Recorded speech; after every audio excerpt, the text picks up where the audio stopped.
The spring afternoon sun poured through the tall windows of Harper's Diner like liquid gold, catching the dust particles that danced lazily in the air. It was one of those perfect April days in Manhattan, the kind that made people forget about the harsh winter that had finally released its grip on the city. The temperature had climbed to a comfortable 72 degrees, and through the open door, the sounds of midtown traffic mixed with the distant laughter of tourists exploring the streets. Emily Carter moved between tables with the practiced efficiency of someone who had walked this path thousands of times. At 24, she had been working at Harper's Diner for 3 years, and she knew every creaky floorboard, every temperamental booth, every regular customer's usual order. Her dark blonde hair was pulled back in a practical ponytail, a few strands escaping to frame her face, and her green eyes held that particular blend of warmth and weariness that came from working double shifts to make ends meet. 2 scrambled eggs, wheat toast, coffee, black, she called out to Miguel, the cook, as she clipped another order to the spinning wheel. The diner was packed, as it usually was during the lunch rush. The smell of fresh coffee, grilled onions, and pie filled the air, a comforting aroma that had become as familiar to Emily as her own apartment. "You got it, Em," Miguel's voice boomed from the kitchen, accompanied by the sizzle of the griddle. Emily allowed herself a small smile as she refilled coffee for Mrs. Henderson, a retired teacher who came in every Tuesday and Thursday like clockwork. The older woman was reading the New York Times, her reading glasses perched on her nose. "Thank you, dear," Mrs. Henderson said without looking up. "How's your brother doing?" Emily's smile wavered slightly. "He's okay. Managing. You know how it is." Mrs. Henderson looked up then, her expression softening. "You're a good sister, Emily. Jake is lucky to have you." The words settled warmly in Emily's chest, even as the familiar weight of responsibility pressed down on her shoulders. Jake, her 16-year-old brother, had been diagnosed with type 1 diabetes 2 years ago. Between the insulin, the monitoring equipment, the doctor visits, and everything else, the medical bills had piled up faster than she could pay them. Their parents had passed away in a car accident 5 years ago, leaving Emily, then just 19, to raise her younger brother alone. She pushed the thoughts aside. This wasn't the time. She had 4 more hours on her shift, and then she'd pick Jake up from school, stop by the pharmacy for his prescription refill, and somehow figure out how to stretch the remaining $300 in her checking account until next week's paycheck. "Table 6 needs attention," called out Sandra, the other waitress on duty, a woman in her 50s with kind eyes and a knowing smile. She had been working at Harper's for 15 years and had taken Emily under her wing from day one. "On it," Emily replied, grabbing her notepad. That's when she noticed the new arrivals. 3 men had entered through the main door, and something about them immediately set them apart from the usual crowd. They moved with a certain confidence. No, not confidence. Authority, the kind that made people instinctively step aside without quite knowing why. The man in the center was tall, perhaps 6'2", with dark hair styled impeccably and wearing a charcoal gray suit that probably cost more than Emily made in 6 months. He appeared to be in his late 30s, with sharp features and darker eyes that seemed to catalog everything in the room in a single sweep. There was something magnetic about him, but also something that made Emily's instincts whisper a quiet warning. The 2 men flanking him were built like athletes, broad-shouldered and alert, their eyes constantly scanning the diner. One was African-American with a shaved head and a small scar above his left eyebrow. The other was white with sandy brown hair and the kind of stoic expression that suggested he didn't smile often. They moved to a booth by the window, table 8, Emily's section. The 2 larger men sat facing the door while the man in the suit slid into the seat with his back partially to the window, a position that still allowed him to see most of the diner. Emily approached with her notepad, her professional smile in place. "Good afternoon, gentlemen. Welcome to Harper's. Can I start you off with some coffee?" The man in the suit looked up at her, and for a moment, Emily felt as though she were being evaluated. His gaze was intense, but not unkind, merely assessing. "Coffee, black," he said. His voice was smooth, cultured, with just a hint of a New York accent that spoke of someone who had grown up in the city. "And water." "Thank you." "Same for us," the man with the shaved head added, his voice deeper, more cautious. "Coming right up," Emily said, noting how the 2 bodyguards, because that's clearly what they were, positioned themselves. She had seen enough movies to recognize security when she saw it. "Do you need a few minutes with the menu?" "Please," the suited man replied. though he didn't open the menu in front of him. Instead, he was looking at his phone, his expression unreadable. As Emily walked back to the coffee station, she found herself curious despite her better judgment. Who were these people? The man in the suit had an air of power about him that was almost tangible. She'd served plenty of wealthy customers before. Harper's location in Midtown Manhattan guaranteed that. But this was different. This felt heavier somehow.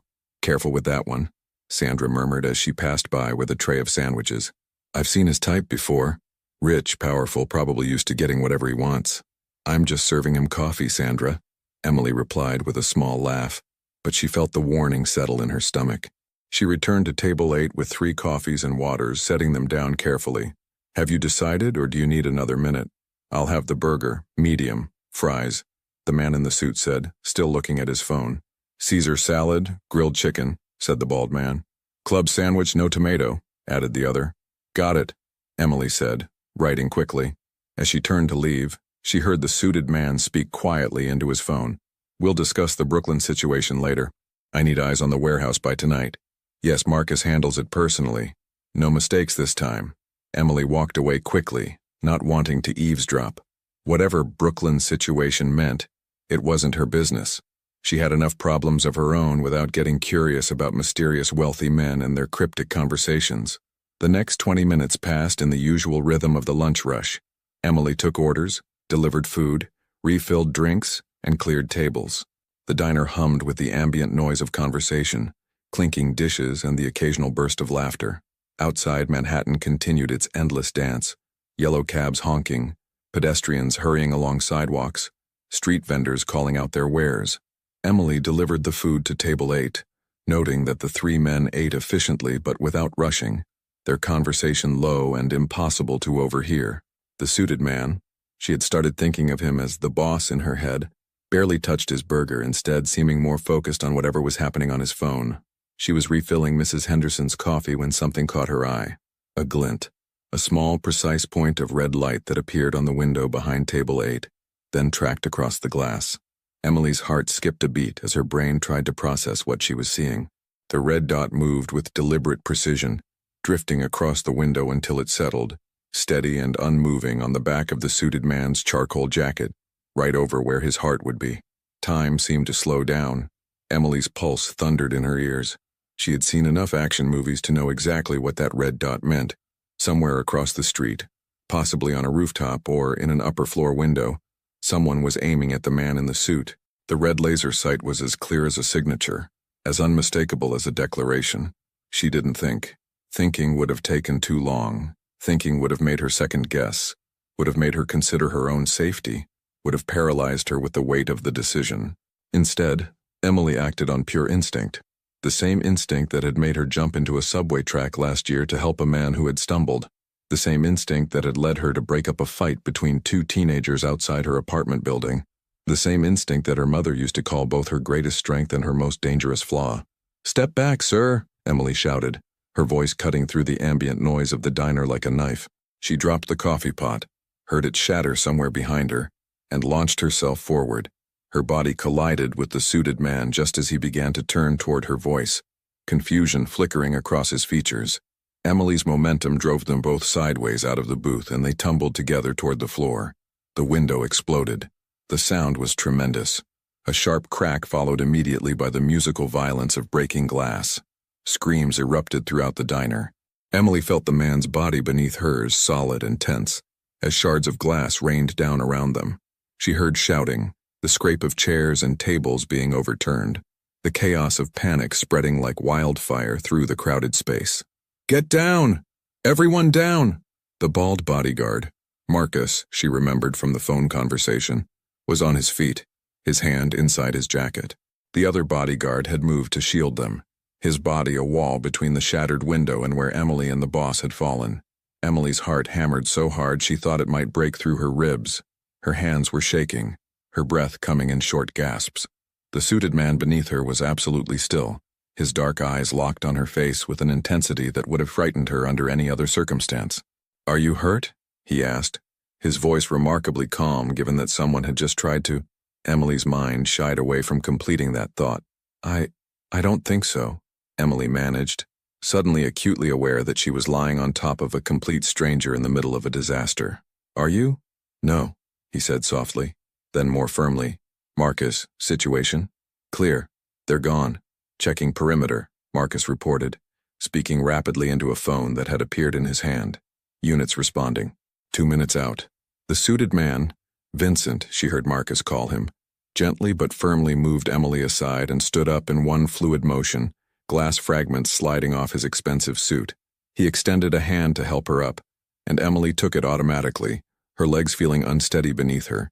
The diner was chaos. Customers were crouched behind tables, some were crying, others were on their phones calling for help. Sandra was comforting an elderly man who had fallen in the panic. Miguel had emerged from the kitchen with a baseball bat, his face pale but determined. Emily looked at the shattered window, at the booth where Vincent had been sitting moments before. There was a clean hole in the upholstery of the booth, exactly where his chest had been. If she hadn't moved him, if she had been 1 second slower. Oh God, Emily whispered, the reality of what had almost happened crashing over her like a wave. Her knees buckled slightly, and suddenly Vincent's hand was on her elbow, steadying her. Easy, he said quietly. Breathe. You're safe. Someone just... Emily couldn't finish the sentence. The red dot, the window, the precision of it.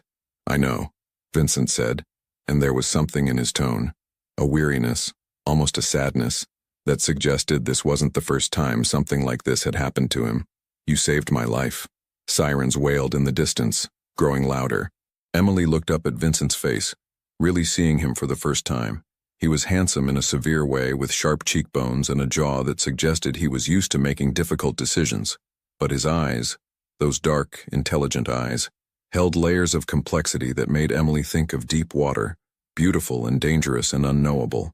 I don't understand, Emily said, her voice shaking. Who would? That's not something you need to worry about, Vincent replied gently. He looked at Marcus. Get me a full report within the hour. Check all surveillance. I want to know who, where, and how they knew I'd be here. Already on it, boss, Marcus confirmed, speaking in low tones to someone on his phone. The police arrived within minutes. Multiple cars, lights flashing, officers pouring into the diner with their hands resting on their service weapons. Emily found herself separated from Vincent, sitting in a booth while a young officer took her statement. Her hands wouldn't stop shaking as she recounted what she had seen. The red dot, her instinctive reaction, the sound of the window breaking. And you're certain it was a laser sight? The officer asked, his pen hovering over his notepad. Yes, Emily said firmly. I've seen them in movies. It was exactly like that, red, very focused, moving across the window and then stopping on his back. The officer made notes. That was incredibly brave, Miss Carter, and very risky. You could have been seriously hurt. Emily nodded numbly. She knew that. Now that the adrenaline was fading, the full weight of what she had done, what could have happened, was settling into her bones, like ice. Across the diner, she could see Vincent speaking with a different officer, this one older with gray hair and the bearing of someone senior. Vincent's expression was composed, almost bored, as he answered questions. He looked utterly unruffled, as though assassination attempts were just another Tuesday inconvenience. His bodyguards flanked him, alert and watchful, scanning every person who entered or exited the diner. Miss Carter? The officer was looking at her expectantly. I'm sorry, what? Emily blinked, refocusing. I asked if you had noticed anything else unusual before the incident. Any suspicious individuals? Anyone watching Mr. Hayes? Mr. Hayes? Emily repeated. So that was his name. Vincent Hayes. The gentleman you assisted, the officer clarified. No, nothing, Emily said, shaking her head. They had only been here about 20 minutes. They ordered food, ate quietly. I didn't see anything strange until... She trailed off, seeing the red dot in her mind again. The officer asked a few more questions, then handed her his card. If you remember anything else, please call. And Miss Carter, what you did today, that took real courage. Emily accepted the card, though she didn't feel courageous. She felt shaky and confused and overwhelmed.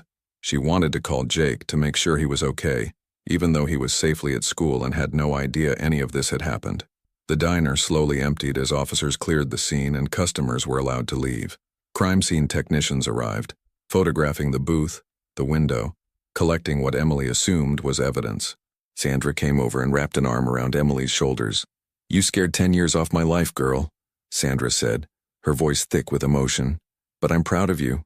That was something. I don't even know why I did it," Emily admitted. "I just saw the red light and I just moved." "That's called being a good person, honey," Sandra said, squeezing her shoulder. "The world needs more people who just move when someone's in danger." Harper, the diner's owner, a portly man in his 60s with kind eyes and a gruff exterior, approached them. "Emily, take the rest of the day off. Paid. And maybe tomorrow, too. You need to process this." "I'm okay," Emily protested weakly, though she wasn't sure that was true. "It's not a suggestion," Mr. Harper said, but his tone was gentle. "Go home. Be with your brother. We'll manage here." Emily nodded, too exhausted to argue. She retrieved her purse from the back room, her movements automatic, her mind still replaying those few seconds over and over. The red dot, the window, Vincent's body beneath hers, the sound of breaking glass. When she emerged, she found Vincent Hayes waiting near the door. His bodyguards had moved to give them a semblance of privacy, though Marcus watched them with hawk-like attention. "Miss Carter," Vincent said formally, as though they were being introduced at a business function rather than meeting in the aftermath of violence. "I wanted to thank you properly before you left." "You don't have to thank me," Emily said automatically. Anyone would have done the same." "No," Vincent said quietly with absolute certainty. "They wouldn't have. Most people freeze. Most people look away. Most people protect themselves first." He paused, studying her face. "You're not most people." Emily didn't know what to say to that, so she said nothing. Up close, Vincent Hayes was even more imposing. Not just his height or his obvious wealth, but something in his presence that seemed to take up more space than his physical body occupied. "I'd like to offer you compensation," Vincent continued, "for your bravery, for the trauma of the experience, for—" "No," Emily interrupted, more sharply than she intended. "I don't want money. I didn't do it for money." Vincent's expression shifted slightly, surprise perhaps, or respect. "Then what can I do for you?" "Just be more careful," Emily said, and was surprised by the genuine concern in her own voice. "Whatever you're involved in, whoever wants to hurt you, please be more careful." Something flickered in Vincent's eyes, an emotion too quick to identify. "I'll try," he said softly, and Emily had the distinct impression that was the most honest thing he had said to her yet. He reached into his jacket pocket and Emily tensed slightly before realizing he was just retrieving a wallet. He pulled out what looked like several $100 bills, but Emily stepped back, shaking her head. "I said I don't want money. This isn't payment," Vincent said patiently. "Consider it covering any medical expenses if delayed shock sets in, or therapy if you need it to process this. You put your life at risk for a stranger. The least I can do is ensure you don't suffer financially for that choice." He pressed the bills into her hand before she could protest again. Emily looked down and felt her breath catch. $5,000.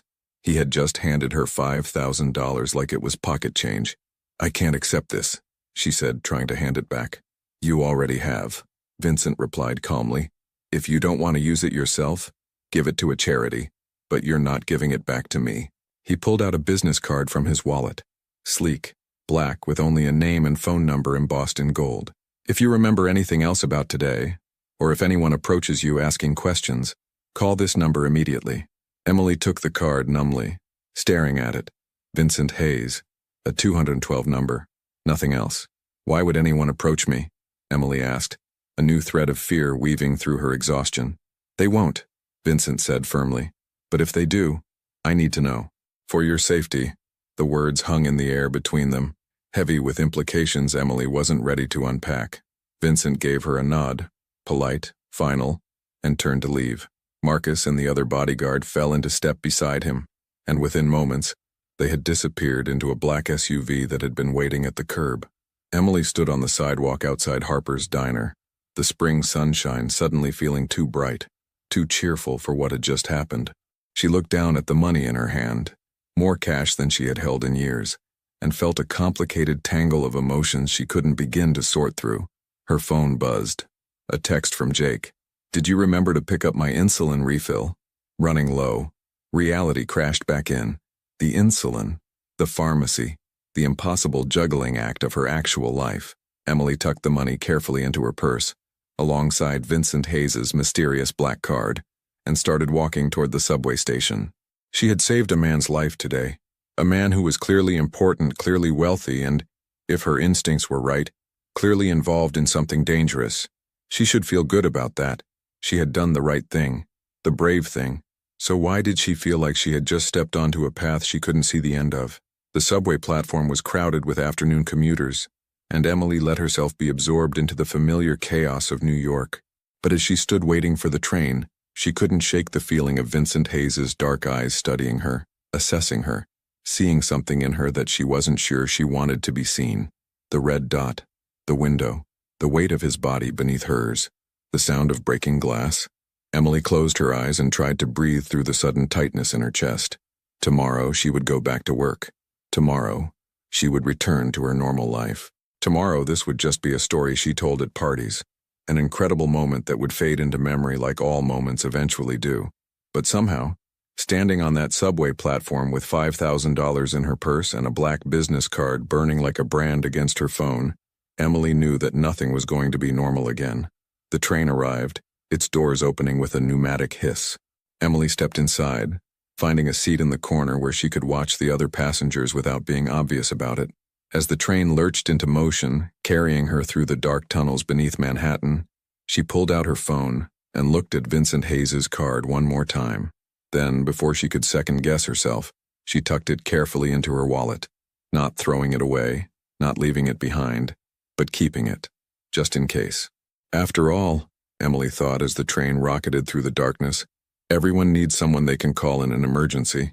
She just hoped she would never need to use that number. But deep down in a place she wasn't quite ready to acknowledge, Emily suspected that this afternoon in Harper's diner had been less of an ending and more of a beginning. The first page of a story she hadn't known she was going to be part of, written in broken glass and spring sunshine and the brief electric connection between two people whose lives should never have intersected. Outside, the sun continued to shine on Manhattan, illuminating the city in golden light, proving that even the brightest afternoon could hide shadows in its depths. And in those shadows, debts of honor were being recorded, connections were being forged. And somewhere across the city, in a penthouse office overlooking Central Park, Vincent Hayes stood at a window and thought about a waitress with green eyes who had thrown herself in front of danger without hesitation. "Run a full background check," he told Marcus quietly. "Emily Carter, I want to know everything." "You think she's connected?" Marcus asked carefully. "No," Vincent said, still staring out at the city. "I think she's exactly what she appears to be, which is why she's now in danger." He turned away from the window, his expression hardening into the mask of authority his world required. Increase security protocols. Monitor her building. If anyone so much as looks at her wrong, I want to know about it. "Boss, with all respect, is that wise?" Marcus ventured. "Getting involved with a civilian—" "She got involved with us when she saved my life," Vincent interrupted flatly. "Which means she's my responsibility now. I don't leave debts unpaid, Marcus, you know that." Marcus nodded, understanding in his eyes. In their world, honor meant everything. Debts were sacred, and Vincent Hayes always paid what he owed, even if it meant bringing sunlight into places that had lived in shadow for far too long. The evening skyline of Manhattan stretched out before Vincent Hayes like a kingdom of glass and steel, each illuminated window a small universe of lives he would never know. His penthouse occupied the top floor of a building on the Upper East Side, 30 stories of luxury between him and the street below. From here, the city looked clean, organized, almost peaceful. The chaos and complexity of life at ground level became abstract, manageable, controllable. Vincent stood at the floor-to-ceiling window, a glass of scotch untouched in his hand, and thought about green eyes and instinctive bravery. Behind him, the penthouse sprawled in minimalist elegance. Dark hardwood floors, carefully curated modern art, furniture that prioritized clean lines over comfort. Everything in its place, everything intentional. The space reflected the man who lived here, controlled, composed, revealing nothing unless he chose to reveal it. Marcus entered the living room quietly, his footsteps barely audible on the polished floor. "The surveillance footage from every camera within 3 blocks has been collected. Tech team is analyzing it now." Vincent didn't turn from the window. "And professional setup. Shooter was positioned on the roof of the building across from the diner. 6 stories up, clear line of sight. Used the fire escape to access the roof. Left no physical evidence we can find. Window of opportunity was less than 4 minutes between when we entered the diner and when the shot was attempted. Which means they were tracking us, Vincent said, his voice flat. They knew where we'd be. Yes, sir. Marcus moved to stand beside Vincent, his reflection appearing in the window glass. The Calabrese family has been making moves in Brooklyn. Word on the street is they're looking to expand, push into territories that have been neutral for a long time. Vincent took a slow sip of his scotch, feeling the burn travel down his throat. The Calabrese family. Old rivals, old grudges, old patterns repeating themselves like a song everyone knew but no one wanted to hear. Anthony Calabrese ran his operations out of Staten Island with the subtlety of a sledgehammer and the ambition of Caesar. They had maintained an uneasy peace for 5 years, Vincent staying out of Anthony's business, Anthony staying out of Vincent's. Apparently, that peace had expired. Anthony wouldn't be this bold without reason, Vincent said quietly. What's changed? His nephew Leo has been pushing for expansion. Young, aggressive, wants to prove himself. Word is Anthony is starting to listen to him. Vincent's jaw tightened almost imperceptibly. Young and aggressive was a dangerous combination in their world. It led to mistakes, to unnecessary conflicts, to situations that spiraled out of control before cooler heads could intervene. Set up a meeting, Vincent said. Neutral ground. I want to hear what Anthony wants before this escalates further. And if he refuses, he won't. Vincent finally turned from the window, his dark eyes meeting Marcus's. Because if he refuses, he knows what comes next. And Anthony, for all his faults, isn't stupid. Marcus nodded, pulling out his phone to make the arrangements. Vincent moved to his desk. A massive piece of dark walnut that had belonged to his father and his grandfather before that. Family legacy, family burden, family curse. He hadn't chosen this life, hadn't wanted it, but somewhere along the way, choice had stopped mattering. The girl, Marcus said carefully, not looking up from his phone. Emily Carter. We ran the background check like you asked. Vincent sat down, his attention sharpening. And? Clean. Completely clean. 24 years old, born in Queens, parents deceased 5 years ago. Car accident on the Cross Bronx Expressway. No siblings except a younger brother, Jake, 16, type 1 diabetic. She's been his legal guardian since she was 19. Works at Harper's Diner, also picks up occasional shifts at a bookstore in Brooklyn. No debt except medical bills for the brother.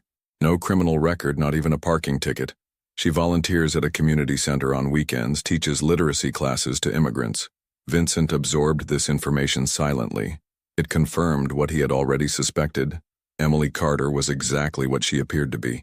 No hidden agenda, no connection to his world, no ulterior motive for saving his life. Just a young woman trying to survive, to take care of her brother, to do good in a city that didn't always reward goodness, which made her a problem. She's in danger, Vincent said flatly. Anyone watching the diner saw what happened. Whoever ordered that hit now knows she intervened. They'll want to know if she's connected to me, if she knows something, if she's a loose end. I've already assigned a security detail, Marcus confirmed. Discreet. She won't know they're there. But if anyone approaches her building or follows her, we'll know immediately. Vincent nodded, feeling the familiar weight of responsibility settle onto his shoulders. He hadn't asked Emily Carter to save his life. He hadn't asked for her to become entangled in the web of consequences that came with being Vincent Hayes. But she had, and now he owed her, not just gratitude but protection. In his world, debts were everything. Honor, once compromised, could never be fully restored. And Vincent Hayes, despite everything else he might be, was a man who paid his debts. Keep me updated on any developments, Vincent said. And Marcus, double security on all our primary locations. If the Calabrese family is making a move, I want to be 3 steps ahead. Marcus left to make the arrangements, and Vincent was alone with his thoughts and the glowing city beyond his window. He thought about the moment in the diner, the split second when Emily Carter had thrown herself forward without hesitation. Most people would have frozen. Most people would have looked away, would have protected themselves first, would have let survival instinct override any impulse toward heroism. But not her. She had moved like it was the only option, like saving a stranger was as natural as breathing. Vincent's phone buzzed. A text from his tech specialist. Preliminary analysis complete. We'll have full report by morning. He set the phone down and finally took another sip of his scotch, letting the silence of the penthouse settle around him like a familiar coat. Tomorrow, he would deal with the Calabrese situation. Tomorrow, he would navigate the complex chess game of power and territory and old grudges. But tonight, he couldn't stop thinking about green eyes and the way Emily Carter had looked at him in those chaotic moments after the window shattered, not with fear or calculation, but with genuine concern for his well-being. When was the last time someone had looked at him like that? 3 miles away in a small apartment in Brooklyn, Emily Carter sat on her worn couch with her laptop open, trying to make sense of what had happened. The apartment was small, a one-bedroom that she and Jake shared, with Emily sleeping on the pull-out couch in the living room. The walls needed repainting, the floors creaked, and the radiator made concerning sounds in winter, but it was theirs. It was home. Photos of their parents decorated the bookshelf, their mother's warm smile, their father's kind eyes, frozen in time before the accident that had changed everything. Jake was in his room doing homework, his door slightly ajar so Emily could hear him if he needed anything. The familiar sounds of his music drifted through the apartment, something current that Emily didn't recognize but that seemed to make her brother happy. That was enough. Emily's fingers hesitated over the keyboard before she finally typed, Vincent Hayes, New York. The search results loaded, and Emily felt her stomach tighten as she scrolled through them. Most were business articles. Hayes had legitimate ventures, apparently. Real estate development, several restaurants, a shipping company. Everything looked clean, professional, exactly what you'd expect from a successful businessman. But Emily hadn't survived 5 years as Jake's guardian without developing good instincts. She knew how to read between lines, how to sense when something wasn't quite what it seemed. And everything about Vincent Hayes screamed careful construction, meticulous presentation, deliberate obscurity. She tried different search terms. Vincent Hayes Manhattan businessman, Vincent Hayes real estate controversy, Vincent Hayes legal issues. Very little came up. A few mentions in society pages, charity events, business openings, always photographed at a distance, always managing to avoid being the focus of any article. It was as though Vincent Hayes existed in the peripheral vision of New York's consciousness, present but not quite visible, influential but not quite definable. Emily sat back, chewing on her thumbnail, a nervous habit from childhood that she had never quite broken. The $5,000 sat in an envelope on her coffee table, money she desperately needed but wasn't sure she should keep. Jake's insulin prescription alone cost $300 a month even with her insurance. The copays for his endocrinologist visits, the testing supplies, the emergency glucagon kit, it all added up to a crushing weight that never quite lifted. $5,000 would be breathing room. It would be 3 months of not lying awake at night calculating which bill to pay first. It would be security, even if just temporarily. But accepting it felt like accepting something else, some kind of connection to Vincent Hayes and whatever world he really inhabited. Jake appeared in the doorway of his room, his lanky teenage frame silhouetted against the light. He looked more like their father every day. Same dark hair, same easy smile, same gentle nature that made Emily fiercely protective of him. You okay? You've been weird since you got home. Emily closed her laptop quickly, forcing a smile. I'm fine. Just tired. Long shift. Jake moved into the living room, dropping onto the couch beside her with the careless grace of youth. Sandra called. She said something happened at the diner today. Something about a broken window. Of course Sandra had called. The woman was like a mother hen, protective and involved and impossible to hide things from. There was an incident, Emily said carefully. A window broke, nobody got hurt, it's fine. Sandra said you were a hero. Jake's eyes were bright with curiosity and pride. She said you saved someone's life. Emily felt heat rise in her cheeks. Sandra exaggerates. Do you, though? Jake pressed. Save someone's life? Emily met her brother's eyes and saw the worry underneath his curiosity. Jake had already lost both parents.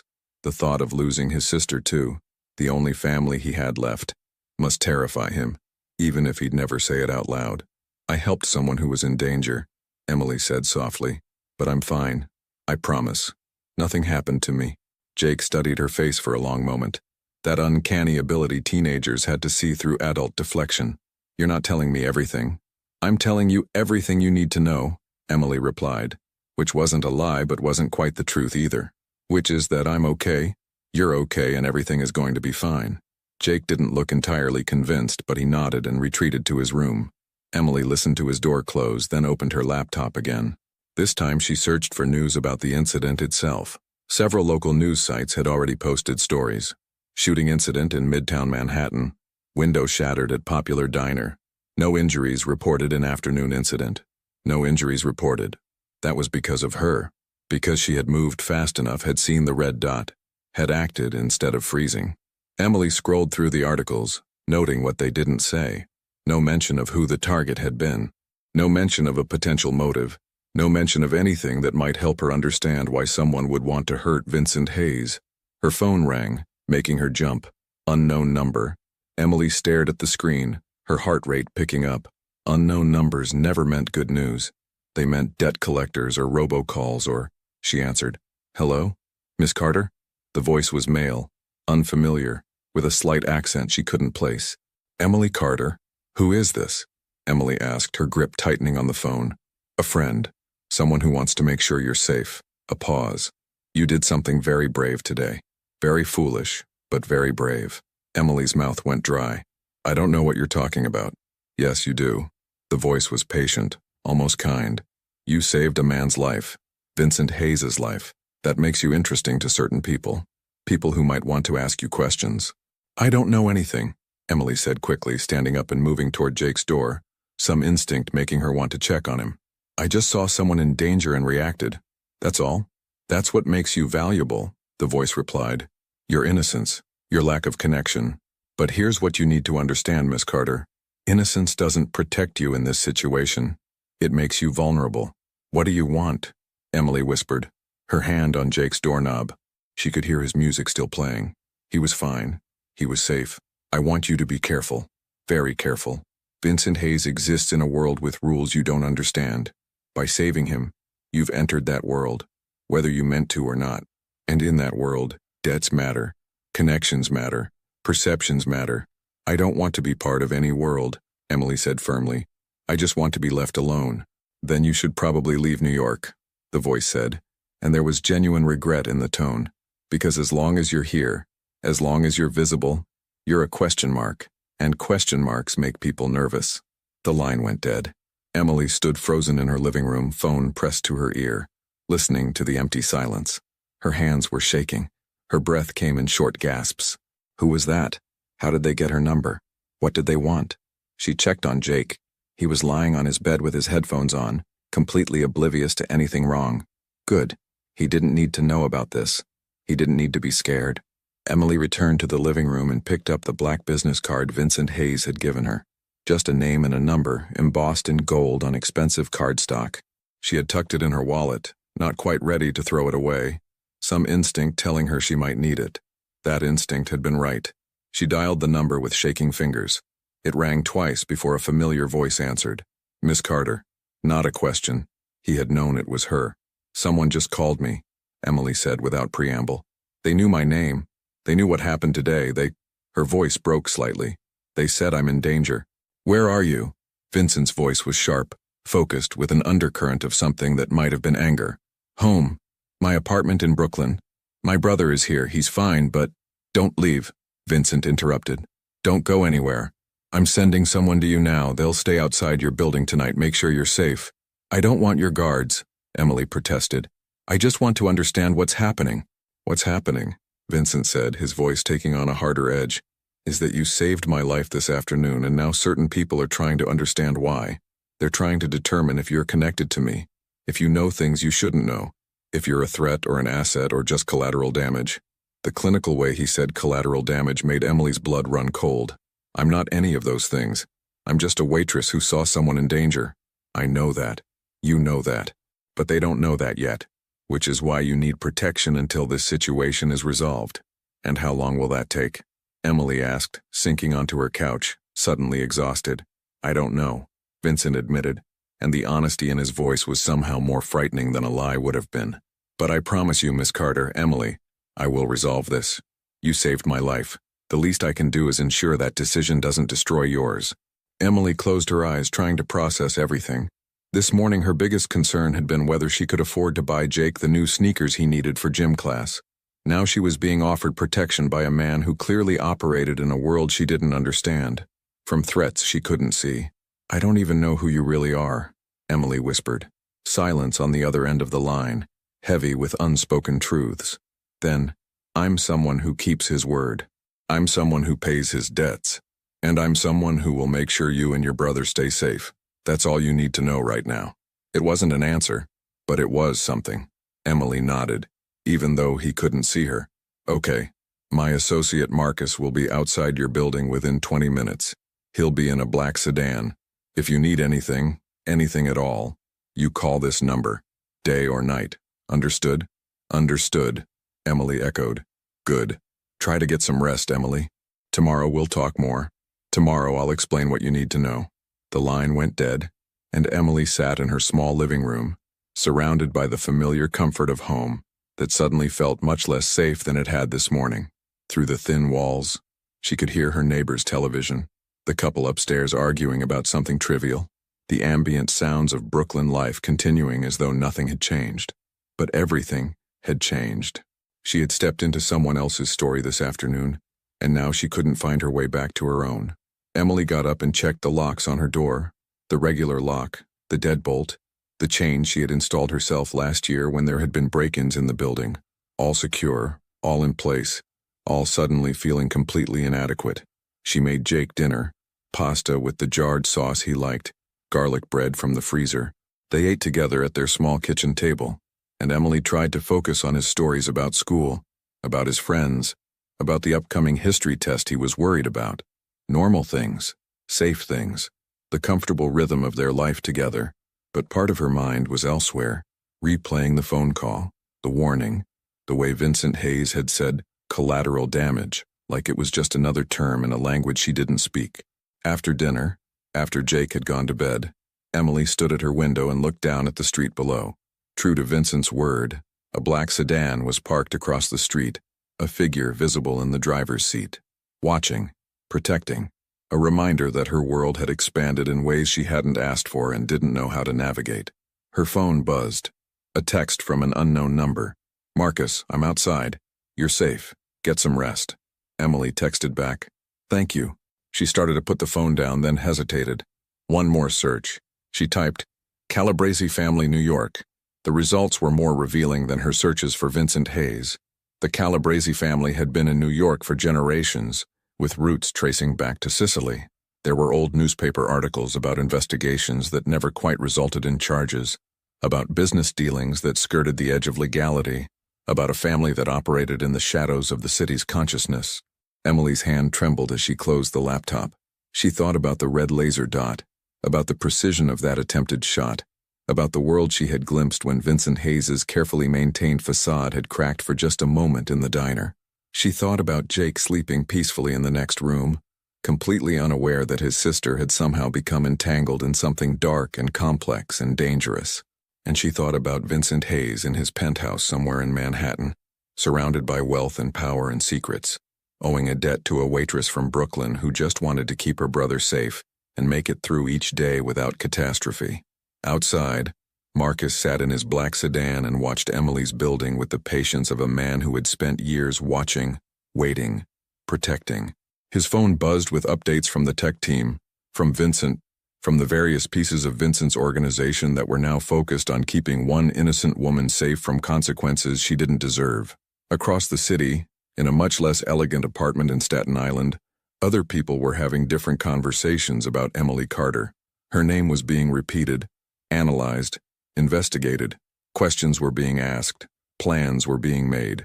And somewhere in the darkness between Brooklyn and Manhattan, in the spaces where the city's light didn't quite reach, shadows moved with purpose and intent.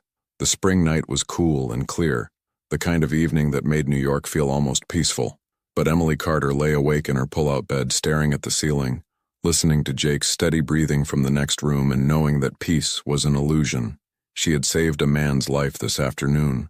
Now she had to figure out how to save her own. Tomorrow would bring answers, Vincent had promised. Tomorrow would bring clarity.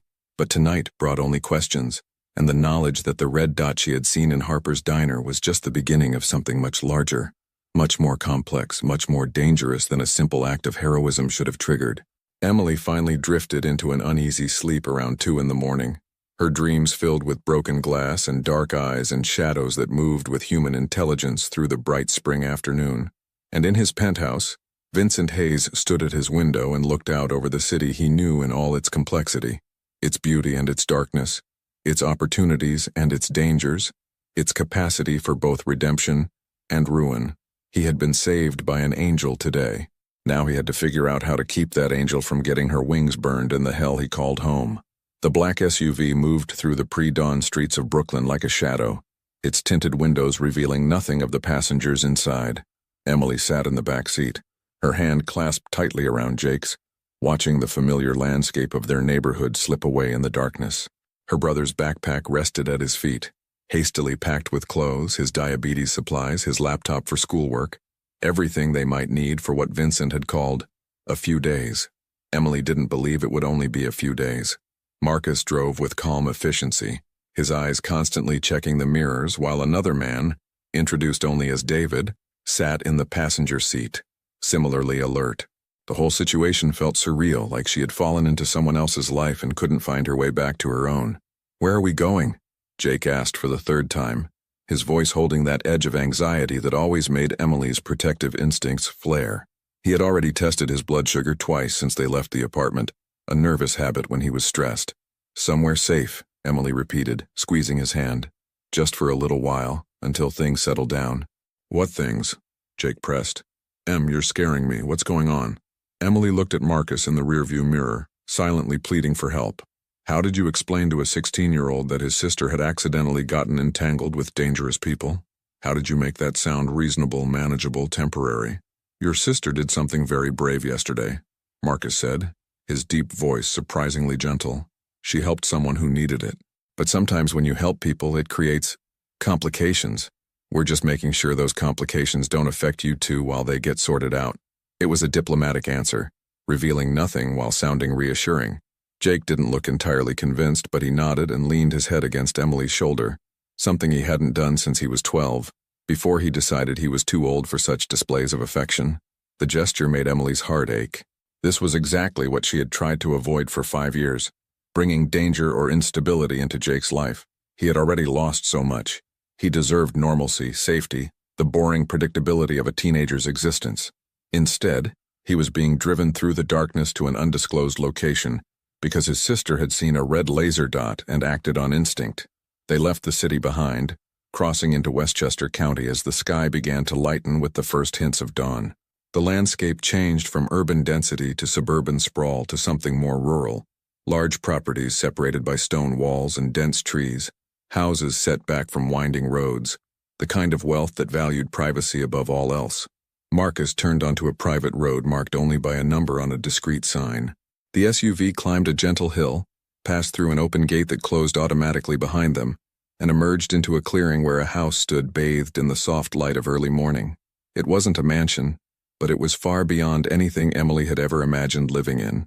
The house was modern, all clean lines and large windows, built from stone and dark wood that made it seem to grow organically from the landscape. Surrounded by mature trees and carefully maintained gardens, it felt both isolated and secure. "Welcome to the safe house," Marcus said, pulling up to the front entrance. "Mr. Hayes owns several properties like this. This one hasn't been used in about 6 months, but it's fully stocked and ready." Emily and Jake climbed out of the SUV, and Emily had to resist the urge to grab her brother's hand again like he was a small child. The morning air was cool and fresh, scented with pine and damp earth, so different from the Brooklyn streets she was used to that it felt like they had traveled much farther than 40 miles. David opened the front door, and they stepped into a space that made Emily catch her breath. The interior was just as impressive as the exterior, an open floor plan with soaring ceilings, hardwood floors in a honey tone that glowed in the morning light, furniture that managed to be both elegant and comfortable. Large windows offered views of the surrounding forest, and everything was spotlessly clean, perfectly arranged like a spread from an architecture magazine. "There are 4 bedrooms upstairs," Marcus explained, leading them through the house. "You and your brother can each have your own room. Kitchen is fully stocked. Anything you need that isn't here, just let us know and we'll get it. There's a security system, but you won't need to worry about that. David and I will be in the guest house at the edge of the property. You need anything, day or night, you use this." He handed Emily a cell phone, different from her own. "Speed dial 1 reaches me. Speed dial 2 reaches Mr. Hayes." Emily took the phone, feeling its weight like an anchor. "How long will we be here?" "As long as it takes," Marcus replied, which wasn't really an answer. "Mr. Hayes will visit this afternoon to explain the situation more fully. For now, try to get some rest. You're completely safe here." After Marcus and David left, Emily and Jake stood in the beautiful living room, surrounded by luxury that felt foreign and uncomfortable. Jake wandered to the windows, looking out at the forest. "This is insane," he said quietly. What did you actually do yesterday?" Emily moved to stand beside him, both of them reflected in the large window glass. "I saw someone in danger. I helped them, that's all." "That's not all," Jake said, turning to face her. "People don't get taken to secret houses in the middle of nowhere for helping someone. They get thanked, maybe they get a reward, and then everyone moves on with their lives." He was too smart, Emily thought, too perceptive. She had raised him to think critically, to question, to not accept easy answers. Now those same qualities made it impossible to shield him from the truth. "The person I helped is complicated," Emily admitted. "He has people who want to harm him. By helping him, I might have put us in a position where those people see us as connected to him. This is just temporary protection until that perception changes." "Who is he?" Jake asked. "This person you helped? His name is Vincent Hayes. He's a businessman." "What kind of businessman needs this level of security?" Emily didn't have a good answer for that, so she deflected. "The kind who's careful. Look, Jake, I know this is scary and strange. I'm scared too, but we're safe here and it won't be forever. Let's just try to make the best of it, okay?" Jake studied her face for a long moment, then nodded slowly. "Okay. But when this is over, you're going to tell me the whole truth, not the edited version, the real story." "Deal," Emily agreed, though she wasn't sure she understood the real story herself yet. They explored the house together, choosing bedrooms. Emily took the one closest to Jake's, her protective instincts needing him nearby, and slowly began to settle in. The normalcy of unpacking, of Jake testing his blood sugar and logging it in his phone app, of discussing what to make for breakfast, helped ease some of the surreal quality of the situation. By mid-morning, they were sitting at the kitchen island, eating scrambled eggs and toast that Emily had made from the surprisingly well-stocked refrigerator. Jake had his laptop open, trying to connect to the house's Wi-Fi to access his schoolwork. "This internet is insanely fast," Jake commented, scrolling through his assignments. "Like better than anything I've ever used." "Everything here is better than anything we've ever used," Emily replied, looking around the kitchen with its professional-grade appliances and marble countertops. It was beautiful, undeniably, but it felt like borrowed luxury, something that belonged to someone else's life, not theirs. Her phone, her real phone, not the one Marcus had given her, buzzed with messages. Sandra checking if she was okay. Mr. Harper asking when she'd be back to work. A few texts from casual friends, asking if she'd seen the news about the diner incident. Emily responded to each carefully, saying she needed a few days off, that she was fine, that everything was being handled. The lies felt necessary but uncomfortable, like clothes that didn't quite fit. Around 2 in the afternoon, Emily heard a car approaching. She moved to the window and watched a sleek black sedan pull up to the house. Vincent Hayes emerged from the back seat, looking exactly as composed and controlled as he had in the diner. Another expensive suit, this one charcoal gray, his dark hair perfect despite the wind. Marcus had driven him, and the two men spoke briefly before Vincent approached the front door. Emily opened it before he could knock. "Miss Carter," Vincent said, his dark eyes scanning her face as though checking for signs of stress or harm. "I hope you and your brother are settling in." "It's a beautiful house," Emily said, which was true but not quite an answer to his question. "Please, come in." Vincent entered, his presence somehow making the spacious living room feel smaller. He moved with that same quiet authority she had noticed in the diner, a man accustomed to being in control of every situation, every space, every conversation. "Is your brother here?" Vincent asked. "I'd like to meet him if that's all right." Emily hesitated, then called up the stairs. "Jake, can you come down for a minute?" Jake appeared at the top of the staircase, his expression wary. He descended slowly, his teenage slouch more pronounced, a defensive posture Emily recognized. He positioned himself slightly behind her, united front, the two of them against whatever this stranger represented. "Jake, this is Vincent Hayes," Emily said. "Vincent, my brother Jake." Vincent extended his hand, and after a moment's hesitation, Jake shook it. "Your sister is remarkable," Vincent said simply. "She saved my life yesterday. I owe her, and by extension you, a debt of gratitude and protection." "Protection from what?" Jake asked directly, his chin lifting slightly. What kind of danger is my sister in because she helped you? Emily felt a surge of pride at her brother's courage, even as she wished he would be less confrontational with a man who clearly had significant power and resources. But Vincent didn't seem offended. If anything, his expression softened slightly. The honest answer is that I'm not entirely sure yet. I have business rivals who saw what happened at the diner and are trying to understand if your sister is connected to me in ways beyond that moment, until I can convince them she's not, that she's simply a brave civilian who acted on good instinct. There's a small risk they might approach her with questions. I'd prefer to avoid that scenario. By hiding us away? Jake challenged. By ensuring you're safe while I resolve the situation, Vincent corrected gently. This isn't a prison, Jake. It's a precaution, and hopefully a temporary one. Jake looked like he wanted to argue further, but Emily placed a hand on his shoulder. Why don't you go work on your history essay? She suggested. I need to talk with Mr. Hayes privately. Jake clearly didn't like being dismissed, but he nodded and retreated upstairs, casting one last protective glance at his sister before disappearing. He's a good kid, Vincent observed, watching Jake go. Smart, protective of you. He's all I have, Emily said simply. And I'm all he has, which is why I need to understand exactly what we're dealing with. You said business rivals. What kind of business are we talking about?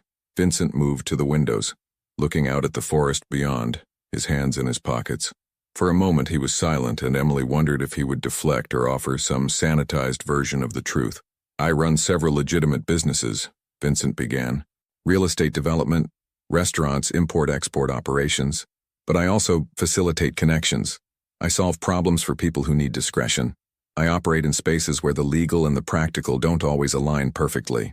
You're telling me you're a criminal, Emily said flatly. I'm telling you I exist in gray areas, Vincent replied, turning to face her. I'm not a saint, Emily. I won't pretend to be.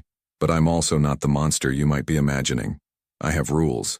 I have lines I don't cross. And I keep my word. Always. Emily sat down on the couch, suddenly exhausted. Why are you telling me this? Wouldn't it be safer to just lie? Because you deserve the truth, Vincent said, moving to sit in the chair across from her, close enough for conversation but maintaining respectful distance. And because if you're going to trust me to keep you safe, you need to understand who I actually am. I'm not sure I want to understand, Emily admitted. I'm not sure I want to be part of this world at all. You're not part of it, Vincent said firmly. You stumbled into the edge of it by accident, and I'm going to make sure you can step back out without consequence. But that takes time. It takes negotiation. It takes convincing dangerous people that you're not a threat or an asset. How long? Emily asked again. A week. Maybe 2. I have a meeting scheduled with the people who ordered that attempt on my life. Once I can demonstrate that you're not connected to my operations, that you're not an informant or a rival's plant or anything beyond a civilian who acted heroically, then we can go home, Emily finished. Then you can go home, Vincent confirmed. Back to your apartment, your job, your normal life, and I'll ensure you're never bothered again.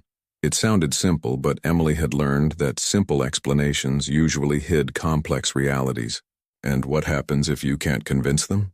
Vincent's expression hardened slightly. That's not an option I'm considering. They sat in silence for a moment, the afternoon sun streaming through the windows, creating patterns on the hardwood floor. Emily thought about her apartment in Brooklyn, about Harper's diner and her regular customers and Sandra's terrible jokes. She thought about the comfortable routine of her life, difficult and financially strained. Yes, but predictable. Safe. There's something else, Vincent said, his voice careful. Your brother's medical expenses.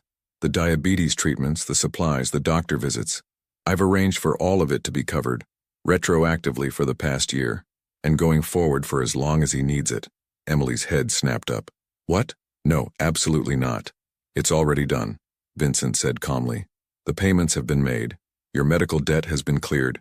I don't want your money, Emily said, standing up, anger and panic warring in her chest. I don't want to be bought or obligated or— You're not being bought, Vincent interrupted, his voice quiet but firm. You saved my life, Emily. That's worth more than any amount of money. The medical care for your brother is simply evening the scales. Slightly. Blood money, Emily whispered, the words tasting bitter. That's what this is. Money earned from your gray areas, from your problem-solving that isn't exactly legal.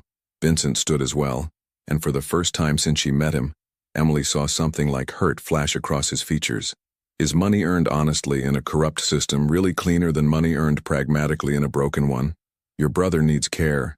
You've been struggling to provide it, working yourself to exhaustion, trying to keep up with bills that never stop coming. I have resources. Why is it wrong to use those resources to help someone who helped me? Because I didn't help you for a reward, Emily said, her voice breaking slightly. I helped you because it was the right thing to do, because someone was in danger. Taking money for that feels like it changes what it was, like it makes it transactional instead of human. Vincent moved closer, and Emily was struck again by the intensity of his presence. Accepting help doesn't diminish what you did. It doesn't make your courage any less real or pure. It just means you're allowed to benefit from your own goodness instead of only suffering for it.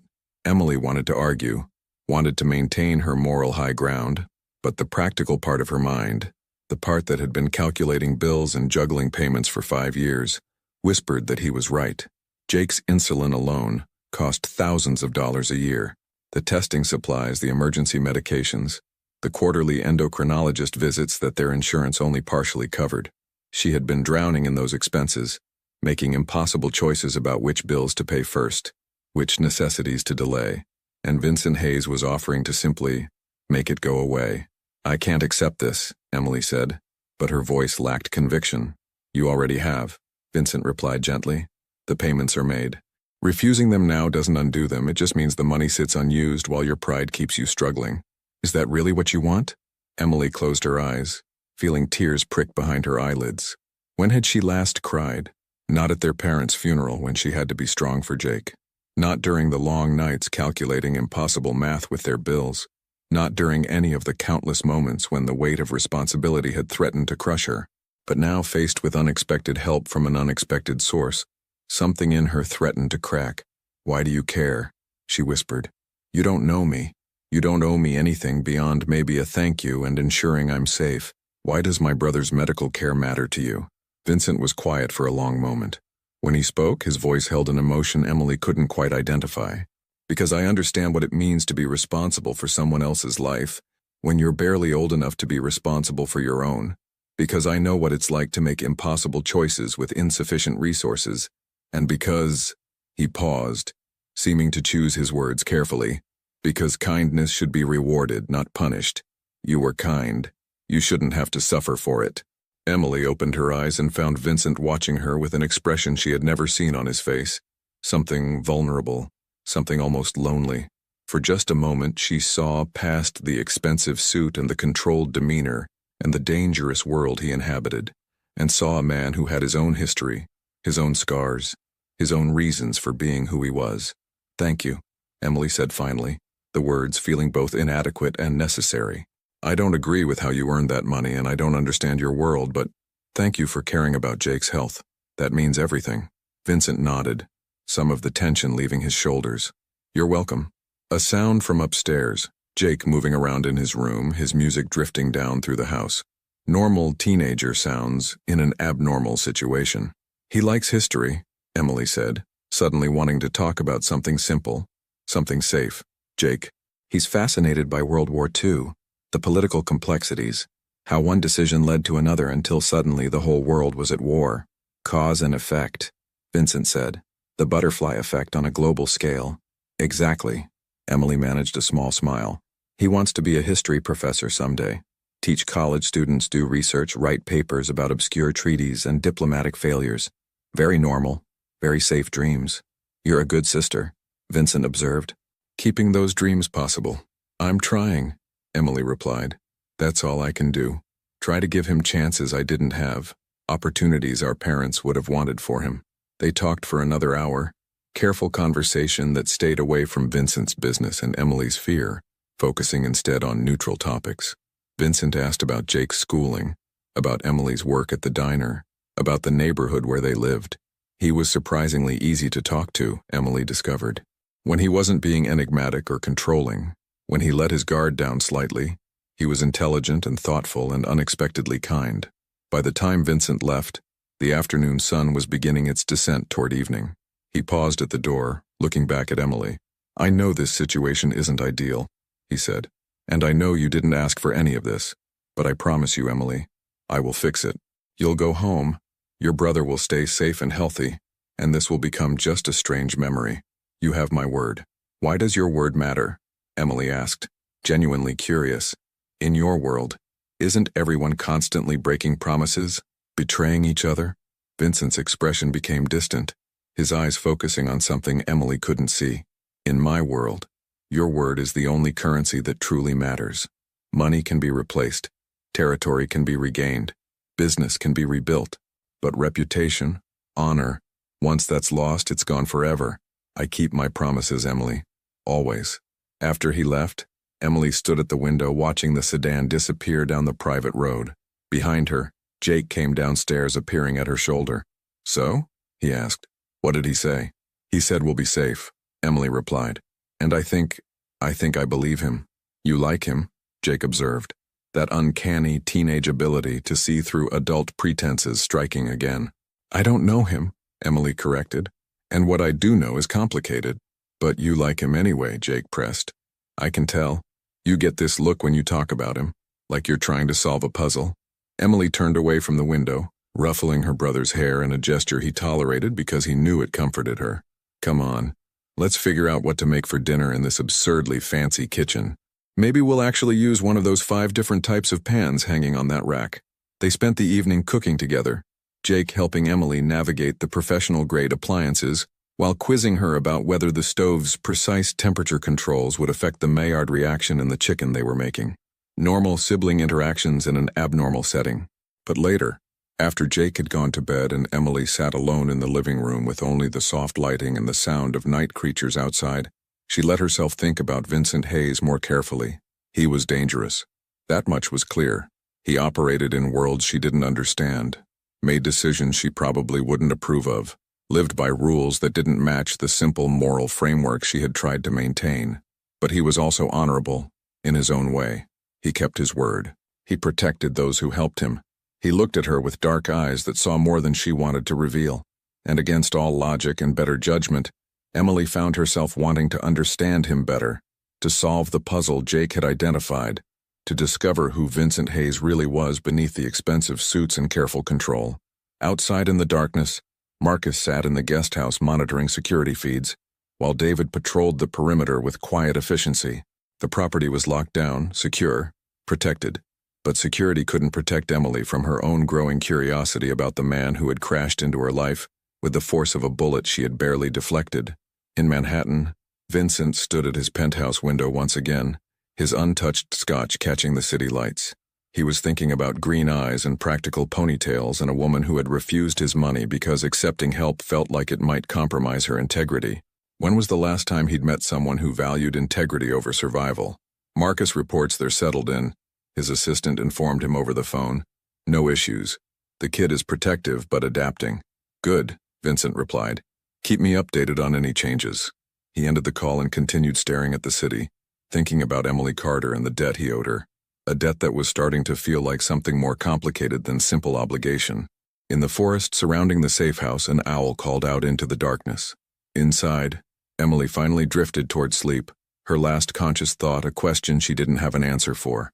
How do you return to normal after seeing the shadows that move behind the daylight? Tomorrow would bring more conversations, more revelations, more small moments that built understanding between two people from incompatible worlds. But tonight, in the darkness before dawn, Emily Carter slept under Vincent Hayes' protection and wondered if safety was worth the price of understanding the man who provided it. 6 days had passed at the safe house, and Emily was beginning to understand the rhythm of Vincent's world, not through violence or explicit confrontation, but through observation and conversation. Vincent visited daily, always in the late afternoon when the light turned golden through the forest trees. What began as brief updates about the situation evolved into longer conversations, about books, about New York's history, about the choices people make when presented with impossible circumstances. Tell me about your father, Emily asked one evening as they sat on the back porch while Jake practiced basketball at the hoop Marcus had installed. You mentioned understanding responsibility at a young age. Vincent was quiet for a long moment, watching Jake's determined attempts at free throws. He was a complicated man, powerful, respected, feared. He built an empire, but empires require maintenance. Sacrifices. When I was 16, he sat me down and told me I had two choices: step into the family business or walk away completely. There was no middle ground. What did you choose? Emily already knew the answer, but she wanted to hear how he told it. I chose loyalty, Vincent said softly. To family, to legacy, to the people who depended on us. I told myself I could do it differently, make better choices than he did. Some days I think I succeeded. Other days, he trailed off, his expression distant. Other days you wonder if you're just repeating the same patterns. Emily finished. Exactly. He looked at her with those intense dark eyes. You understand that, don't you? The weight of being responsible for someone else's life. Every single day, Emily admitted. Every decision I make, I think about how it affects Jake. What he needs, what he deserves, what our parents would want for him. That's what makes you dangerous, Vincent said. But his tone was gentle, almost admiring. Dangerous? Emily laughed. I'm a waitress from Brooklyn. You're someone who acts on conscience without calculating the cost, Vincent replied. That kind of purity is rare in my world. It's also unpredictable. Unpredictable things make people nervous. The conversation was interrupted by Marcus approaching with urgent news. Vincent's expression hardened as he listened to the whispered report, and Emily saw the transformation, the man she had been talking with disappearing behind the mask of authority and control. I need to handle something, Vincent said, standing. A meeting that can't be postponed. What kind of meeting? Emily asked, some instinct warning her this was important. Vincent hesitated, then made a decision that surprised them both. Come with me. See what my world actually looks like. Then you can decide if you want to keep judging me from a distance. An hour later, Emily found herself in the back of Vincent's SUV, heading to a warehouse in an industrial area of the Bronx. Marcus had objected strongly, but Vincent overruled him. David stayed behind to protect Jake, who thought his sister was just going into the city for supplies. The warehouse was exactly what Emily expected. Concrete floors, dim lighting, the smell of oil and metal. But what happened inside defied her expectations. Vincent confronted a man named Carlo, his own cousin, who had been feeding information to rivals.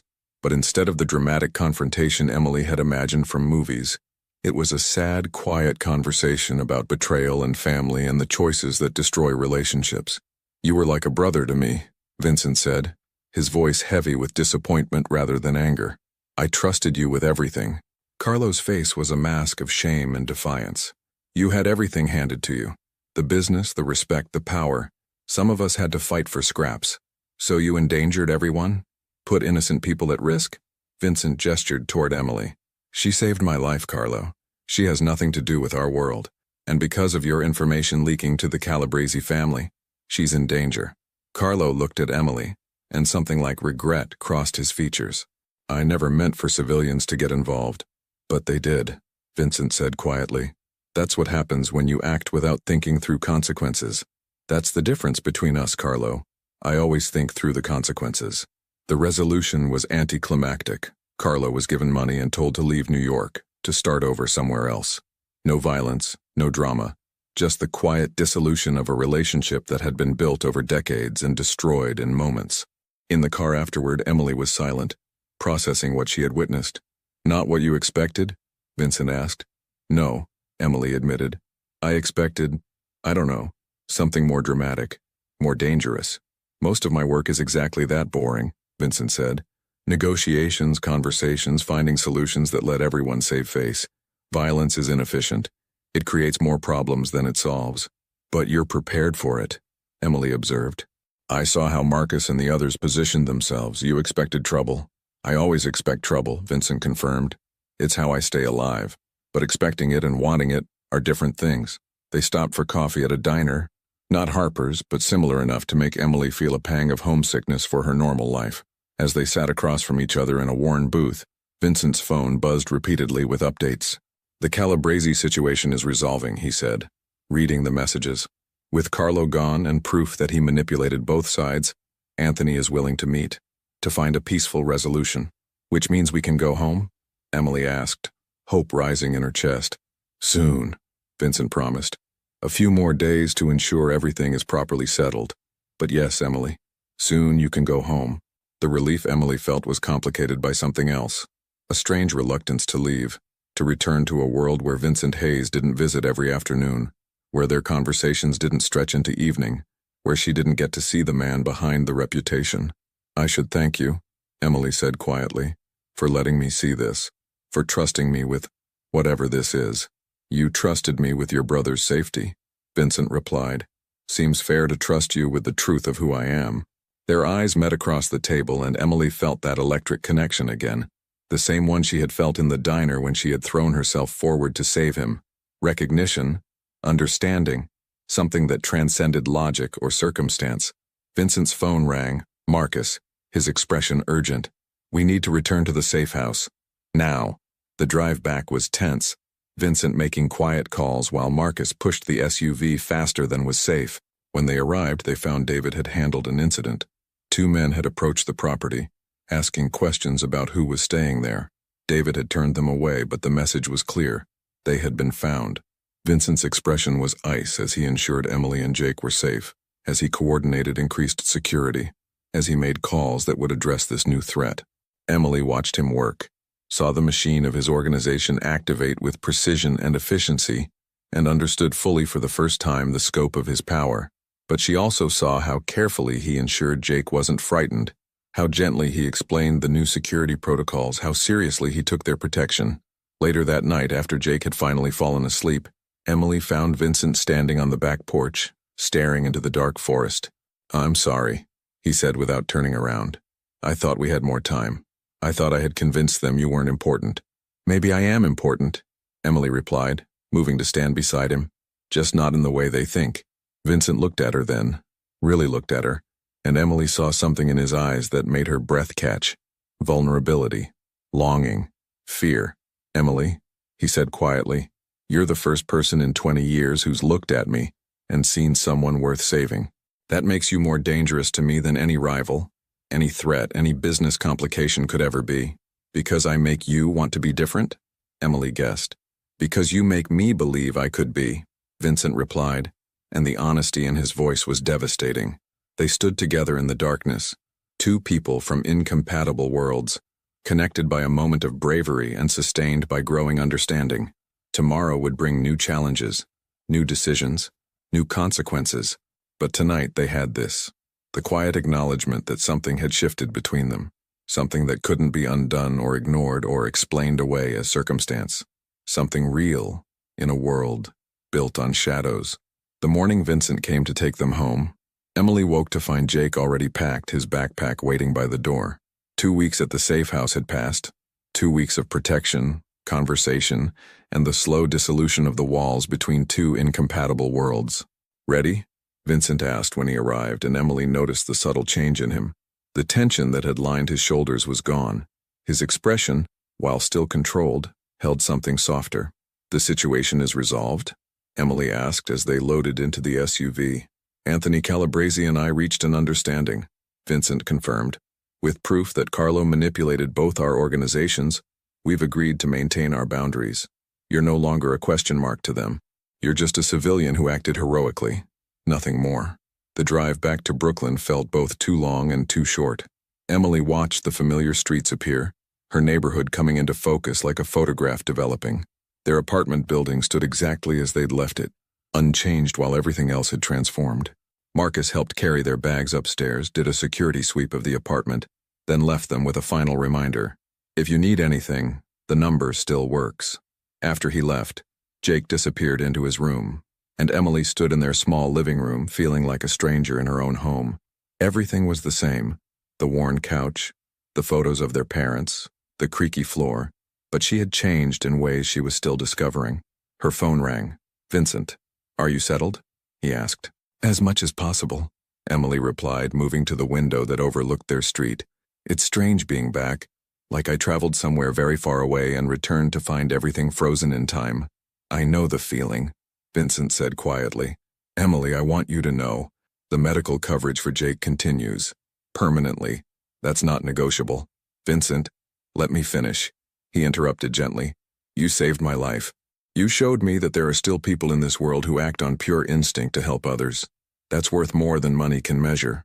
But money is what I have to give, so please, let me give it." Emily closed her eyes. feeling tears she had held back for 2 weeks finally surface. Thank you. Not just for Jake's care, but for everything. For keeping us safe. For letting me see who you really are. That works both ways, Vincent replied. You showed me who I could be. That's a gift I didn't know I needed. They talked for another hour, about nothing and everything, carefully dancing around the connection that had formed between them. When they finally said goodbye, Emily felt the weight of possibility and impossibility in equal measure. 3 months later, Emily was back at Harper's Diner. The rhythm of her life restored, but fundamentally altered. The window had been replaced, the lunch rush continued as always, and to the outside world, nothing had changed. But Emily knew better. She caught herself watching for black SUVs, checking the windows for red dots that never appeared, thinking about conversations on a back porch under stars she couldn't see in Brooklyn. Vincent came to the diner every Tuesday at 2 o'clock, after the lunch rush when the crowd had thinned. He always sat at table 8, always ordered coffee and a burger he barely touched, always left an exactly appropriate tip. They talked about books, about the city, about Jake's improved health and his plans for college, about everything except the 2 weeks when their worlds had collided and the connection that had formed in that collision. Why do you keep coming here? Emily asked one Tuesday, refilling his coffee for the 3rd time. Vincent looked up at her, those dark eyes holding truths he couldn't speak in a public diner. Because I made you a promise, that you'd go back to your normal life. This is me keeping that promise, letting you live normally while still being part of it, if you want. And if I don't want normal? Emily asked quietly. If I want to understand more about your world, then we have a problem. Vincent replied with a small smile. Because I want you to stay exactly as you are. Good, principled, untouched by the compromises my life requires. The world needs people like you, Emily. I need people like you to remind me what integrity looks like. It wasn't a declaration of love, but it was honest. And Emily had learned that honesty from Vincent Hayes was rarer and more valuable than any romantic gesture. Sandra appeared at her elbow. Table 6 needs attention, sweetie. Emily nodded, then looked back at Vincent. Same time next week? Always, Vincent promised. 6 months after the incident at Harper's Diner, Emily stood at the same window, serving the afternoon crowd. Spring had returned to New York, the city blooming with new life and possibility. Jake was thriving, his diabetes well managed, his grades excellent, his college applications reflecting dreams that were finally achievable. Vincent had just left after their weekly Tuesday visit when Emily noticed something that made her blood freeze. A red dot, small, precise, dancing across the window before settling on the back of a customer's jacket. But this time, Emily didn't panic. She moved with calm efficiency, approaching the customer, a businessman she'd never seen before, and speaking quietly. Sir, I need you to move away from the window. Please trust me and do it now. The man looked confused but responded to the authority in her voice, standing and stepping back. Emily guided him away from the window, then calmly called Marcus's number, the one she'd kept programmed in her phone. There's a situation at the diner, she said simply, like before. Within minutes, Vincent's people had traced the source. Not a real threat, but a test. Someone checking if Emily Carter would react the same way, if she had truly been just a random civilian or if she was connected to Vincent's organization. Her calm, efficient response had proven something important. Emily Carter would help anyone in danger, not just Vincent Hayes. She was exactly what she appeared to be, someone who acted on instinct to protect others. When Vincent arrived at the diner, his expression was a mixture of pride and concern. You handled that perfectly. I learned from the best, Emily replied, surprising them both with the statement. They stood in the afternoon sunlight, and Vincent reached out slowly, giving Emily time to step away. When she didn't, he took her hand, a simple gesture that felt monumental. I've been trying to keep you separate from my world, Vincent said quietly, trying to protect you from it. But maybe that's not what either of us needs. What do we need? Emily asked. Maybe we need to figure out how to exist in the overlap, Vincent suggested, where your world and mine intersect, where daylight and shadow meet. Emily squeezed his hand, feeling the calluses that spoke of a life she was only beginning to understand. I'd like that. It wasn't a perfect solution. They came from different worlds, with different rules, but they had found something real in the space between, understanding, respect, and the possibility that even the brightest daylight could contain shadows, and even the deepest shadows could find light. Outside Harper's Diner, The city continued its endless dance. Yellow cabs honked, pedestrians hurried past, street vendors called out their wares.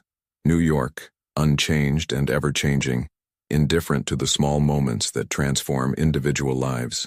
But for Emily Carter and Vincent Hayes, standing in a diner where everything had begun, those small moments were everything. Redemption wasn't about erasing the past. It was about choosing who you became despite it. And sometimes, the people who saved you were the ones you least expected, and the ones you most needed.